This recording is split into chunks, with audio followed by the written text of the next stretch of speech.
우리 앞뒤 옆 사람에게 인사합니다. 나의 기쁨이요 면류가 아닌 당신을 사랑하고 축복합니다.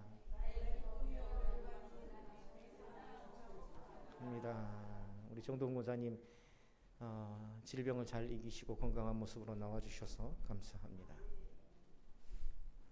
오늘 히브리서 11장 1절로 12절 말씀을 가지고 믿음이 실상이 되다라는 제목으로 말씀의 은혜를 나누고자 합니다.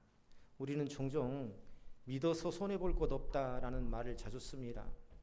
이 말은 한편으로 볼 때에는요 사실이기도 합니다. 믿음으로 인해서 손해볼 것 없으니까요. 그러나 이 말 속에는요 작은 함정이 숨어 있어요. 하나님을 향한 믿음을 생명 구원을 위한 절대적인 명령이 아니라 손해보지 않는 거래나 혹은 삶을 업그레이드 시킬 수 있는 일종의 도덕률로 받아들일 수 있는 위험이 있기 때문입니다. 그렇다면 진정한 믿음은 뭘까? 믿음으로 산다는 것은 과연 어떤 의미일까? 세상에는요 늘 긍정적이고 낙천적인 태도로 모든 것들을 보는 사람들이 있습니다. 모든 것들이 다 잘 될 거야. 걱정 없을 거야. 근심이 와도 다 해결될 거야. 늘 이렇게 긍정적인 태도로 살아가는 사람들이 있죠. 그렇다면 이들의 믿음이 좋다고 할 수 있을까요? 성경이 말하는 믿음은 그런 것이 아닙니다. 우리는 단순히 긍정적인 사고방식을 믿음이라고 부르지 않습니다. 잘 깨달아야 됩니다. 단지 긍정적인 사고방식, 그것을 우리는 믿음이라고 말하지 않는다. 세상 사람들은요 우리만 믿음을 갖고 있는 게 아니에요. 어떤 형태로든 세상의 모든 이 땅 위에 살아가는 사람들은 다 믿음을 가지고 있습니다. 우리는 의사를 믿고 우리의 몸을 맡기죠. 약사의 처방을 신뢰하고 약을 복용하죠. 또 운전기사를 믿고 버스나 택시를 탑니다. 운전하다가 도로 표지판을 의심 없이 보고 따라갑니다. 요즘에는 길을 몰라도 내비게이션이 있죠. 그래서 그 내비게이션을 우리는 의심 없이 따라갑니다. 이것은 누구나 어떤 형태로든 믿음을 가지고 있고요. 그 믿음 없이는 살 수 없다는 것을 말해주고 있습니다. 내비게이션 없이 운전할 수 있나요? 내비게이션 있으면은요 유럽도 렌트해서 자기 마음대로 다닐 수 있습니다.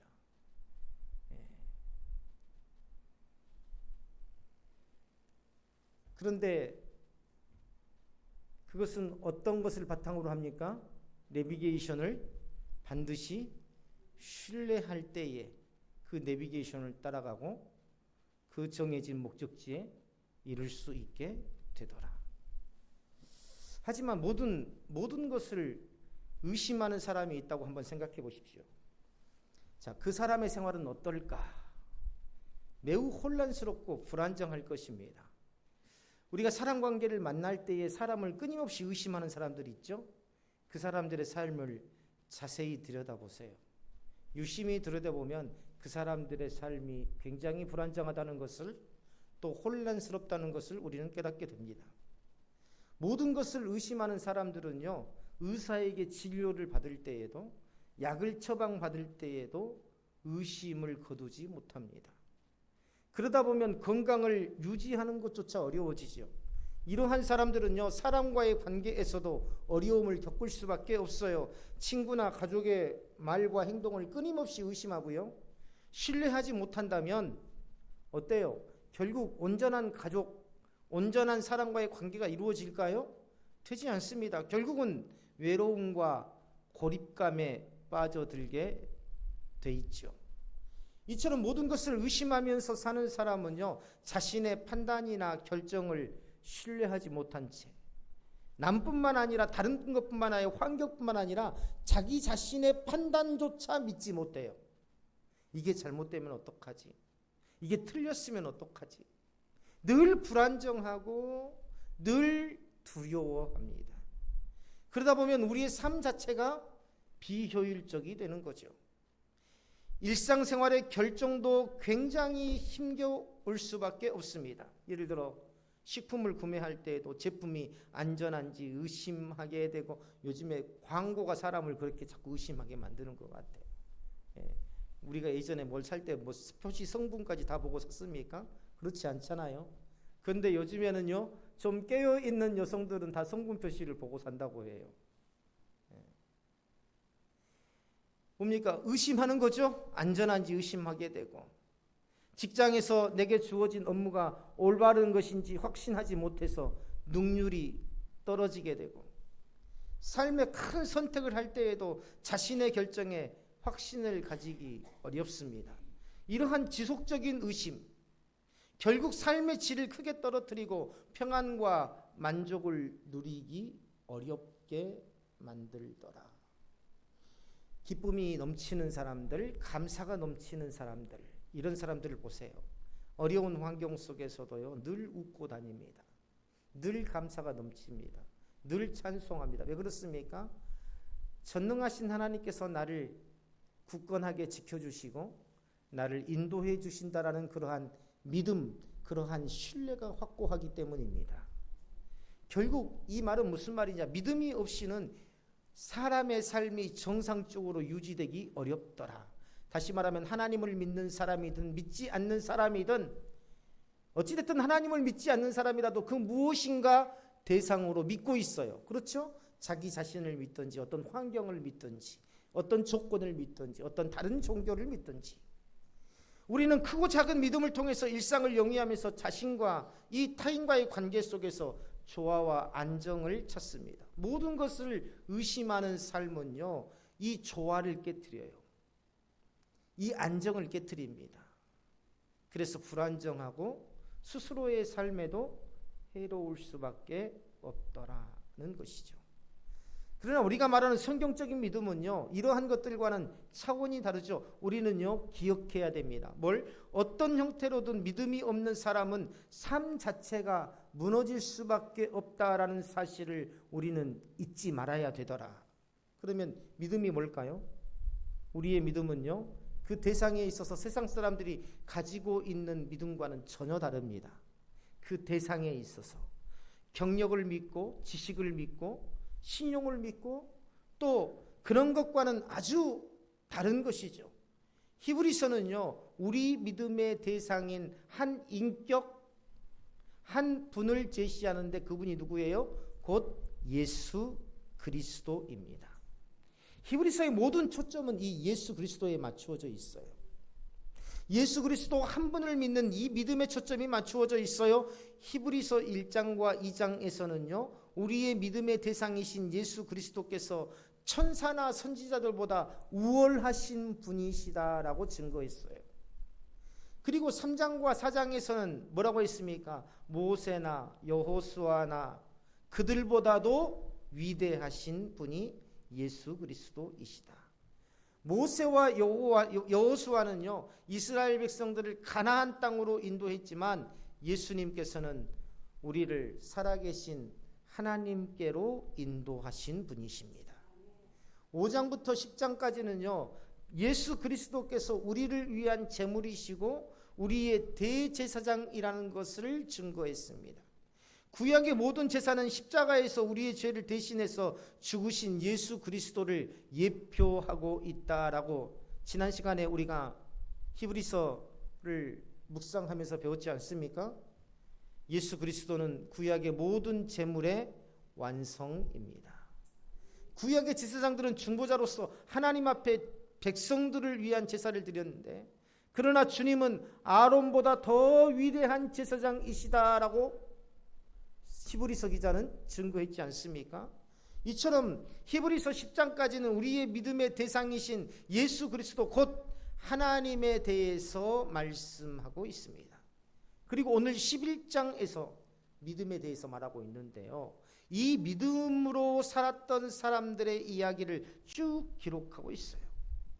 그렇기 때문에 우리는요, 먼저 하나님을 믿는 믿음, 즉 예수 그리스도께 초점을 맞춘 믿음이 온전한 믿음이라는 것을 오늘 성경을 통해서 깨달아야 됩니다. 다시 말하면 이 세상에 이 땅 위의 모든 사람들이 각자만의 믿음을 가지고 있지만 오직 예수 그리스도께 초점이 맞추어진 믿음만이 온전한 믿음이고 생명의 믿음이다라는 것이죠. 하나님을 믿는다는 게 뭘 의미할까요? 하나님을 믿는다는 것은요, 그분의 인격, 즉 성품을 믿는 겁니다. 신실하신 하나님, 변함이 없으신 하나님, 지금의 환경은 내 환경은 요동치지만 지금의 내 삶은 참으로 앞을 분간할 수 없을 만큼 고난과 시련이 닥쳐 있지만 그러나 무엇을 우리는 믿어요? 하나님의 그 성실하심, 하나님의 신실하심, 약속을 변함없이 이루어 가시는 그 하나님을 우리는 믿는 것입니다. 또 우리는 무엇을 믿습니까? 하나님의 말씀을 믿습니다. 하나님을 믿는다는 것은 단순히 우리가 지식적으로 안다는 것을 말하는 게 아닙니다. 그 말씀을 알 뿐만 아니라 순종하기를 원해요. 그리고 실제로 우리 삶에 순종하는 겁니다. 이를 한마디로 뭐라고 하냐면 순종의 믿음이라고 부를 수 있습니다. 순종의 믿음. 히브리서 11장에 믿음의 위인들, 우리가 주일 예배의 말씀을 빌리자면 영웅들입니다. 그렇죠? 믿음의 영웅들. 이들의 특징이 있는데 이들은 시대도 다르고 환경도 다르고 또 뭡니까? 처지도 다르고 때로는 성별도 다릅니다. 그러나 이들에게 공통점이 있어요. 그들은 하나님의 말씀에 순종했다는 사실입니다. 하나님께서 아브라함에게 이삭을 바치라고 명령하자 그는 즉시 순종했어요. 아벨은 믿음으로 제사를 드렸습니다. 에녹은 믿음으로 하나님과 일평생 동행했습니다. 노아는 믿음으로 방주를 만들었어요. 이삭과 야곱은 믿음으로 그의 아들들에게 축복해 주었습니다. 모세는 믿음으로 바로를 두려워하지 않고 애굽을 떠났고요. 믿음이란 이처럼 말씀에 순종하는 것이다. 믿음의 본질은요, 말씀에 순종한다는 것은 믿음이 어디에 맞추어져 있다는 것입니까? 행함에 맞추어져 있다는 겁니다. 행함. 믿음은 예수 그리스도의 십자가 죽으심을 단지 지식적으로 받아들이고 동의하는 게 아니라 거기서 끝나는 게 아니라 주님의 십자가에 내 생애를 맡기는 겁니다. 이게 믿음의 본질이에요. 믿음이라는 것은 지식이 아니라 삶 자체라는 거예요. 믿음이 삶이 되도록, 오늘 제목을 빌리자면 믿음이 실상이 되도록. 실상이라는 건 뭡니까? 내 삶의 실제적인 경험, 실제적인 조건, 그런 것들이 된다는 거죠. 이러한 일에 지식은 하나의 도구일 뿐입니다. 그 자체가 믿음이라고 착각해서는 안 된다는 거예요. 그런데 우리는 신앙생활 하면서 성경에 대한 지식을 하나의 믿음이라고 착각합니다. 그러나요, 그거 믿음 아닙니다. 내가 우리 아이들에게 자꾸 강조하는 게 있어요. 태산 같은 지식을 가졌을지라도 그 지식을 사용하지 않으면 그 지식은 아무것도 가지지 않는 것과 똑같다라는 것입니다. 아무리 태산 같은 성경 지식을 가지고 있다 하더라도 그 믿음이 삶에서 실천되지 않으면 하나님의 역사를 경험할 수 없다는 것을 우리는 잘 깨달아야 됩니다. 그러면 주님의 십자가에 내 생애를 맡긴다는 게 어떤 의미일까요? 주님께서 나를 위해 죽으셨다는 것을 인정할 뿐만 아니라 주님께 순종해서 주님을 위해 내 모든 것을 드리며 살아가는 것입니다. 이러한 사람만이 그리스도의 죽음과 부활에 참여하게 되죠. 주님께 내 시간을 드리고 내 삶을 드리고 내 온 마음을 드리고 드릴 때 어떻게 됩니까? 없어집니까? 없어지지 않아요. 예수님께서 자신의 생명을 십자가에 드렸을 때에 그 생명을 드림으로써 끝났습니까?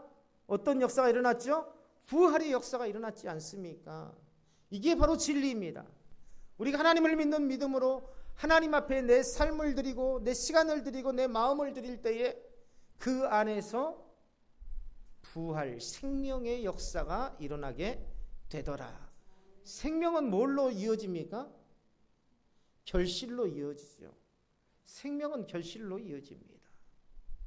진정한 믿음을 가진 사람은요, 주님의 말씀에 목숨 걸 줄 압니다. 주님께 자신을 전적으로 헌신할 줄 압니다. 왜냐하면 그것을 맛보았기 때문이죠. 생명의 역사, 그 결실의 그 은혜를 맛보았기 때문입니다. 이러한 믿음이 기적을 맛보고 하나님의 능력을 모든 사람들에게 나타내는 것이죠. 히브리서 11장의 믿음의 영웅들이 바로 그런 사람이었습니다. 이들은요, 믿음으로 승리한 사람들이에요.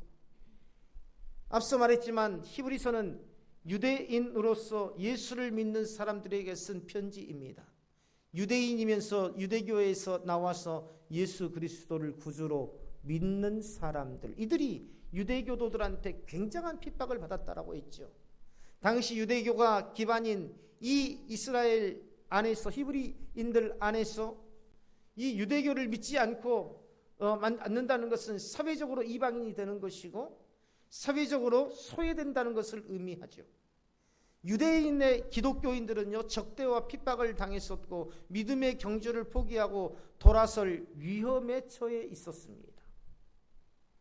히브리서 12장 3절에서 히브리서 기자는 뭐라고 합니까? 너희가 피곤하여 낙심하지 않기 위해 죄인들이 이같이 자기에게 거역한 일을 참으신 일을 생각하라고 말했습니다.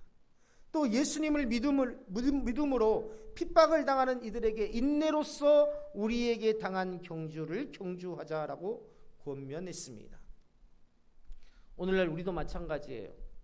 우리는요, 이 유대인들처럼 당시 유대인 그리스도인들처럼 핍박을 당하고 있지는 않지만 여전히 믿음으로 사는 일에 대한 도전과 유혹을 받고 있고 때로는 흔들리기까지 합니다. 지금처럼 교회가 무기력한 때도 없었어요. 한국 교회 역사상 지금처럼 교회가 무기력한 때가 없었습니다. 지금처럼 성도들의 믿음이 무기력한 때도 없었어요. 그러므로 우리도 믿음으로 살도록 우리 믿음의 선배들에 의해서 도전받고 격려받아야 합니다. 무슨 말씀입니까? 지금 그것을 말하고 있는 게 바로 히브리서 11장이라는 말이에요. 봐라, 너희 믿음의 선배들은 이런 사람들이었다. 너희는 너희의 후세대들의 눈에 어떤 사람이냐, 이걸 지금 묻고 있는 것입니다. 히브리서 11장은 믿음은 바라는 것들의 실상이요 보지 못하는 것들의 증거라고 말합니다. 하나님께서 우리에게 주신 가장 큰 축복과 선물은 바로 믿음입니다. 왜 그렇습니까? 늘 말씀을 드리지만 믿음은 내가 나중에 이 땅 위에서 죽으면 천국 간다라는 그것만이 아닙니다. 이 땅 위에서 내 삶에 여전한 능력이 되기 때문에 믿음은 최고의 축복이고 은혜인 것입니다. 산을 옮길 만한 능력, 모든 것들을 감당할 만한 능력, 영원하시고 자존하신 그 하나님, 전지전능하신 그 하나님의 그 오른손을 잡고 있는 게 바로 믿음 아닙니까? 우리는 이 믿음으로 구원을 받았고 이 믿음으로 하나님께서 우리에게 약속하신 선물을 얻었습니다. 또 우리는 믿음으로 악한 영과의 세력에서 싸워 이기며 무엇보다도 하나님을 기쁘시게 하는 일이 무엇인지를 분별해서 할 수 있게 되었습니다. 막연하게 썩어질 그 무엇을 믿는 그런 사람들이 아니라 확실한 생명의 길에서 하나님의 뜻이 무엇인지를 분별하고 그분을 믿는 믿음이 되었다. 믿음은 우리가 사용할 수 있는 가장 큰 특권이자 무기입니다. 히브리서 11장 1절은 믿음은 바라는 것들의 실상이요 보이지 않는 것들의 증거니라고 말합니다. 이 히브리서 11장 1절은 모든 히브리서의 한 줄 요약이고 핵심이라고 할 수 있어요. 여기서 실상이라는 것은 무엇입니까? 실상이라는 뜻은요, 보증이라는 뜻입니다. 믿음은 바라는 것들의 실상이요. 믿음은 바라는 것들의 보증이요. 우리 사회는 보증으로 위지되는 사회라고 해도 과언이 아니죠.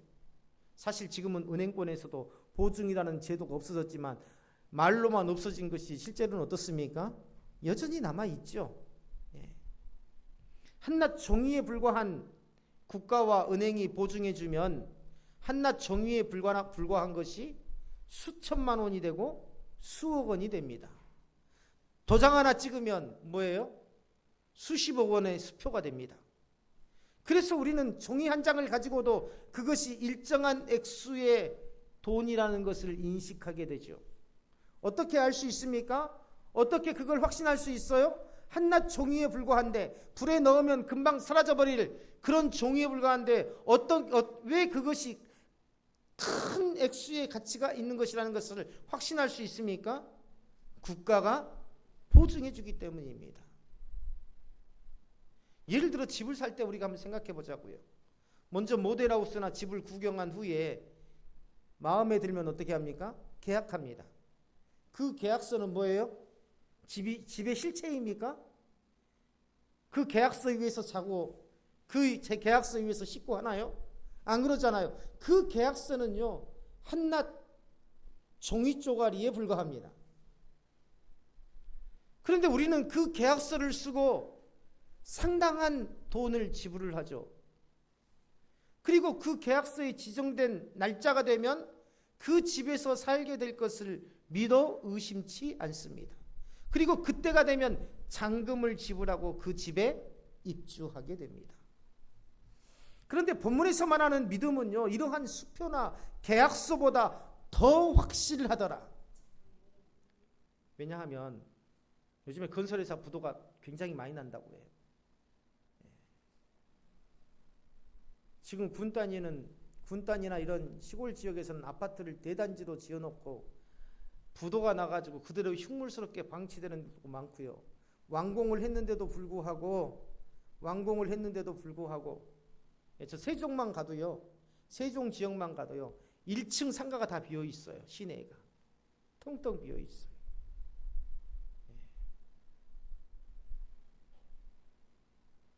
예전에는 그런 것들이 어떻습니까? 재산을 증식하는 하나의 보증수표로 여겼지만 어때요? 지금은 달라졌다는 거예요. 그런데 믿음은 우리가 한 번도 보지 못했지만 그 보지 못한 것에 대한 확실한 보증이 된다. 누가 보증해 주셨기 때문에? 하나님께서 보증해 주셨기 때문에, 주님께서 십자가 위에서 보증해 주셨기 때문에, 주님께서 부활하심으로 보증해 주셨기 때문에 이러한 믿음을 가진 사람은 한평생 성경의 약속들을 실제로 풍성하게 누리며 살아가게 됩니다. 지금의 삶에 연연하지 않아요. 지금의 삶에 일희일비하지 않습니다. 선진들이 이로써 증거를 얻었다고 합니다. 이 믿음을 가진 사람은 하나님께 인정을 받습니다.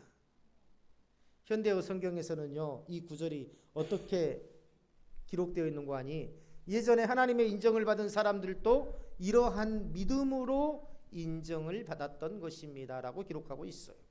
우리 믿음의 선배들은요, 오직 이 믿음 하나로 하나님께 인정을 받았습니다. 사람들은요, 인정받는 걸 굉장히 중요하게 여겨요. 그러나 가장 큰 복은요, 하나님께 인정받는 것입니다. 잊지 말아야 돼요. 하나님께 인정받으면 모든 사람들에게도 인정받게 돼 있습니다. 그런데 항상 우리는 거꾸로 생각해요. 항상 사람들에게 먼저 인정받으려고 합니다. 시편 1편은 복 있는 사람에 대해서 언급하죠. 의인은 하나님께서 어떻게 하신다고? 인정하신다. 의인의 길은 하나님께서 인정하시나니 무릇 의인의 길은 여호와께서 인정하시나 악인의 길은 망하리로다. 그 무엇보다도 하나님께 인정받는 사람이 바로 복 있는 사람입니다.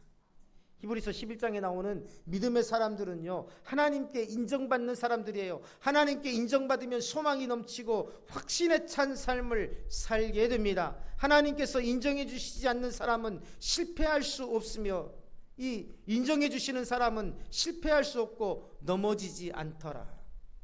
사람의 인정을 받는 것도 얼마나 귀합니까, 사실은. 그렇죠? 대통령이 인정해주면 국무총리나 장관도 될 수 있어요. 하물며 하나님께 인정받는다는 것은 얼마나 귀하고 복된 일이겠습니까? 우리가 정치를 가만히 들여다보면 그 사람은 깜이 안 돼요. 국무총리 깜이 안 돼요. 장관 깜이 안 돼요. 그런데 일명 뭐예요? 대통령이 인정해서 그냥 갖다 꽂아놓는 걸 뭐라 그래요? 낙하산이라고 하잖아요. 낙하산. 정말 깜이 안 되는데 그렇게 자리를 차지하는 사람도 있는데 대통령에게 인정받아서. 그런데 전지전능하신 하나님, 만왕의 왕이신 하나님, 만주의 주가 되신 하나님께서 이미 우리를 인정하셨어요. 이게 무슨 말이냐면요, 우리가 능력이 부족할지라도 우리에게 맡겨진 모든 일들을 능히 감당할 수 있도록 하나님께서 이미 어때요? 우리에게 그러한 힘과 능력을 부어주셨다는 것을 의미합니다. 사람도 붙여주시고, 그들이 어떻게, 깜이 안 되는 그들이 어떻게 장관이나 어떻게 총리의 일을 감당하겠어요? 어떻게 합니까? 전부 다 뒤에서 보조해주는 그런 사람들이 있잖아요. 그렇죠?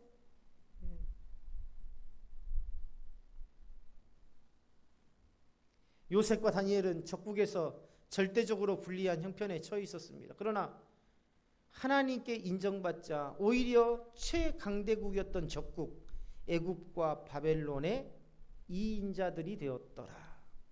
다윗은 하나님께서 인정하는 사람이었습니다. 내가 이새의 아들을 다윗을 만나니 내 마음에 맞는 사람이라 내 뜻을 다 이루리라 하시더니, 내 마음에 맞는 사람이라는 이 표현은요, 다윗에게만 쓰셨어요. 다윗이 완전했습니까?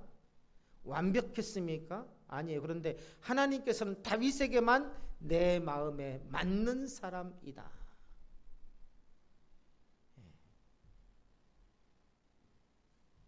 사도행전에 기록된 대로 하나님께서는 이 믿음의 사람을 축복하시고 귀하게 사용하셨습니다. 하나님께 인정받는 것은요, 이렇게 귀한 것입니다. 다윗이 하나님 앞에 하나님의 마음에 맞는 사람이라는 것은 다윗의 완벽함, 완전함을 말하는 게 아닙니다. 연약하고 부족한 것도 많이 있어요. 그는 살인도 했습니다. 그는 음행도 저질렀습니다. 그러나 어때요? 그때마다 하나님 앞에 진실한 모습으로 돌아서서 하나님의 말씀대로 살려고 끊임없이 노력했던 사람이 바로 다윗 아닙니까?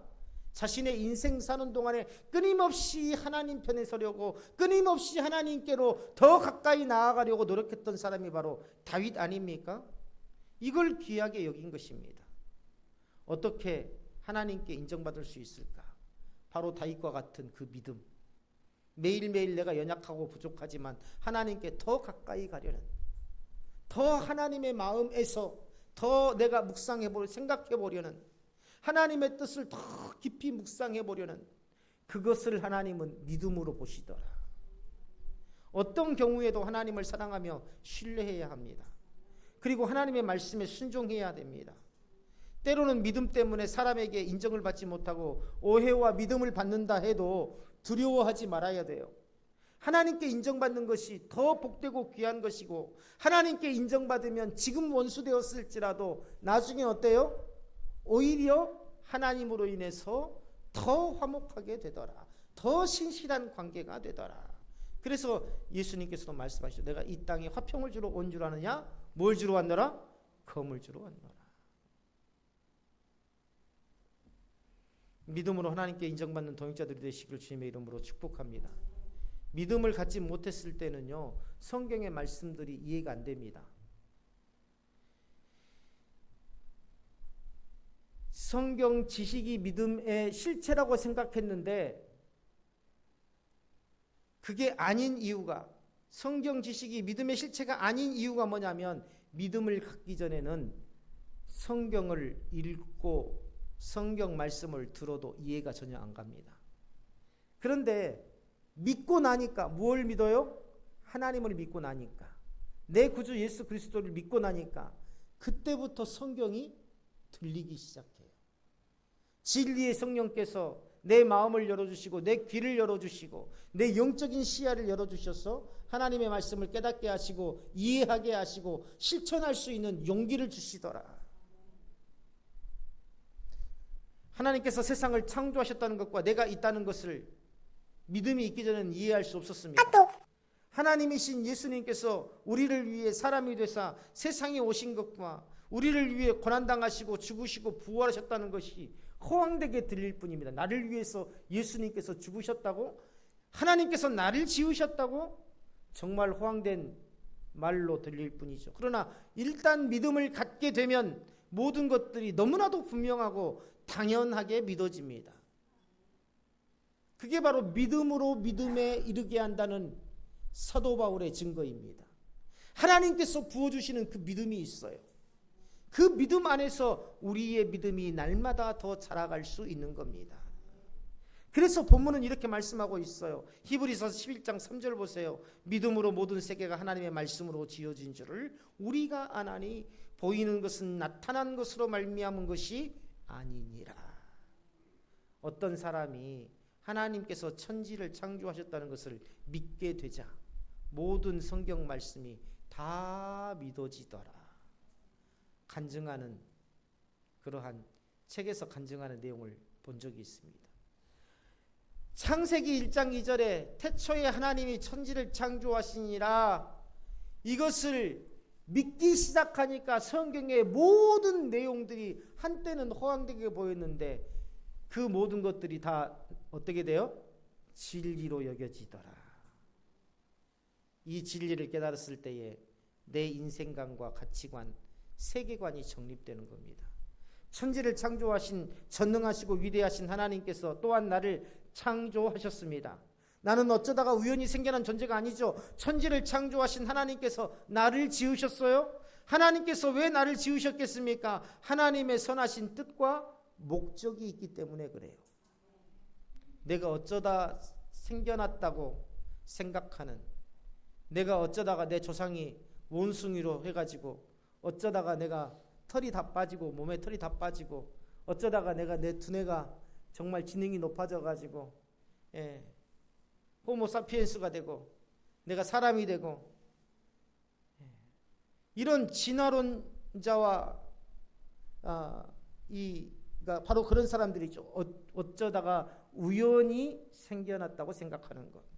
나는요 하나님의 형상대로 지음받은 존재임을 믿는 사람입니다.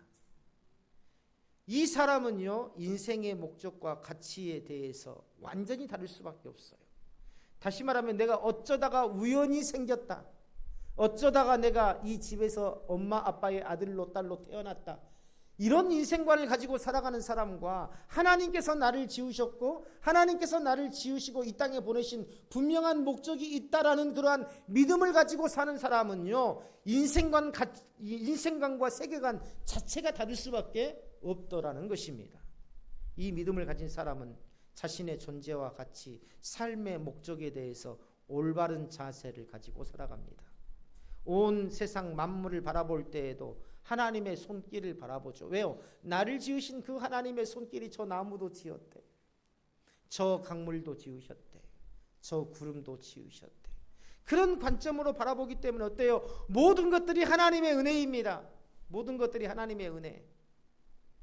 우리 모든 일들을 배후 위에서 통치하시는 그 하나님을 깨닫게 되더라. 어쩌다 보니 구름이 지나가고 어쩌다 보니 바람이 불고 어쩌다 보니 눈이 내리고, 그게 아니더라. 모든 것들을 주관하시는 그 하나님, 그 하나님의 손길을 경험하게 되더라.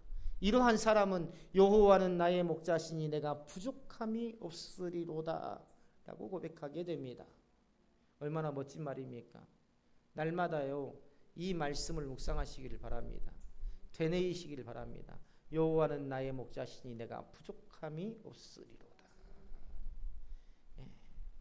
우리가 이 믿음을 가졌다는 것이 얼마나 복된 일입니까?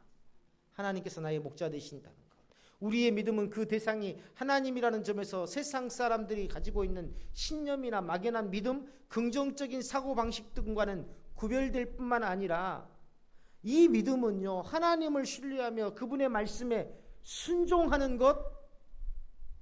그러므로 이 믿음은 하나님의 말씀으로 순종하는 것으로 살아계신 하나님을 삶에서 경험하게 됩니다. 그런데 믿음에 대해서 하나 더 중요한 게 또 있어요. 믿음이라는 것은 하나님과의 인격적인 관계 속에서 살아가는 것입니다. 하나님을 막연히, 하나님의 말씀을 막연히 믿는 게 아니에요. 많은 사람들이요, 막연하고 기계적인 믿음을 가지고 있습니다. 우리는요, 하나님의 말씀대로 살면 복을 받는다고 믿습니다. 그러나 믿음 생활을 열심히 하는 데에도 어려움을 당할 때가 있어요. 복이 아니라 마치 저주 같은 일들이 내 삶에서 계속 일어날 때가 있습니다. 그럴 때에 많은 사람들이 실망하죠. 심지어 하나님을 원망하기도 합니다. 이것은요, 이 믿음이 하나님과의 인격적인 관계에 서 있지 못하기 때문입니다. 기계적인 믿음을 가지고 있기 때문이에요. 회초리를 맞는 아들은요, 효자는 눈물을 뚝뚝뚝 떨어뜨립니다. 왜요? 그 회초리를 때리는 엄마의 마음을 알고 있기 때문에. 그런데 불효자는 어떻습니까? 반항해요. 왜 그렇습니까? 그 회초리 자체만을 생각하기 때문이죠. 엄마의 마음을 전혀 이해할 수 없고 그 회초리 자체만을 생각하는 거예요. 우리가 시련과 고난을 당할 때 혹 그런 불효자와 같은 그런 모습이지는 않습니까? 하나님에 대해서 실망하고 하나님에서 원망하지는 않습니까? 바로 그러한 현상은 하나님과의 인격적인 관계가 형성되지 않는 기계적인 믿음을 가지고 있기 때문이다. 우리는 믿음 좋기로 유명한 욥에게서도 이러한 모습을 볼 수 있습니다. 어떤 특정한 사람을 말하는 게 아니에요. 우리 모두의 모습이라는 겁니다. 왜요? 믿음 좋기로 유명한 욥도 그랬어요. 욥은요, 경건하고 악에서 떠난 사람이었습니다. 하나님이 인정하는 의인이었어요. 그래서 하나님께서 욥에게 큰 복을 주셨지 않습니까? 그런데요, 욥이 어느 날 엄청난 환난을 당하게 됩니다. 하루아침에 재산이 다 없어지고 자녀들까지 다 죽고 없어지고 말았어요. 욥은 믿음으로 의롭게 살았던 자신이 왜 이런 일을 당하는지 이해할 수가 없었습니다. 그래서 왜 내가 이러한 일을 당해야 하느냐고 하나님 앞에 항변했어요. 마침내 하나님께서 욥에게 나타나 말씀하시죠. 뭐라고 하시냐면 욥기서 38장 2절로 5절에 보면 그 말씀이 나와 있어요. 무지한 말로 생각을 어둡게 하는 자가 누구냐? 너는 대장부처럼 허리를 묶고 내가 내게 묻는 것을 대답할지어다. 내가 땅에 기초를 놓을 때에 내가 어디 있었느냐? 내가 깨달아 알았거든 말할지니라. 누가 그것의 도량법을 정하였는지, 누가 그 줄을 그것의 위에 띄웠는지 내가 아느냐? 그것의 주추는 무엇 위에 세웠으며 그 모퉁이 돌을 누가 놓았느냐?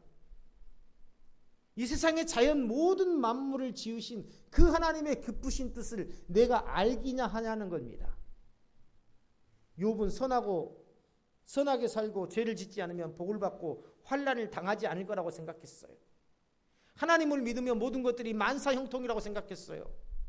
그런 하나님에 대해서 단지 그렇게만 생각했습니다. 물론 하나님께서 주권적으로 주시기도 하시고 거두어 가시기도 하신다고 고백했었죠. 그러나 친구들이 인과응보의 법칙을 가지고 그를 공격하자 자신이 죄짓지 않았는데 하나님께서 왜 이런 환난을 주셨는지 모르겠다고 탄식하며 반박했지 않습니까? 욥은 그래서 하나님께 항변했습니다. 내가 무슨 죄를 지었기에 나에게 이런 환난을 주십니까? 욥은요, 하나님의 기쁘신 뜻과 높으신 계획을 전혀 알지 못하고 있었습니다. 그런 욥에게 하나님께서 말씀하셨죠.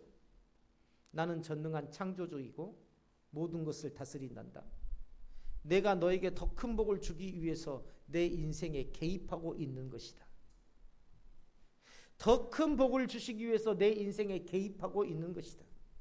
나는 너희들이 은과 응보의 법칙을 가지고 논쟁하는 것과 같은 그런 기계적인 존재가 아니라, 인과응보라는 건 뭐예요? 죄를 지으면 합당한 보응을 받고 착한 일을 하면 그에 합당한 선물을 받는다는 것 아닙니까? 하나님은 그런 분이 아니에요. 착한 일을 하니까 떡 하나 주고 나쁜 일을 하니까 회초리 때리고 단순한 원리로 우리를 대하시는 분이 아니라는 것입니다. 하나님만의 기쁘신 뜻이 있어요.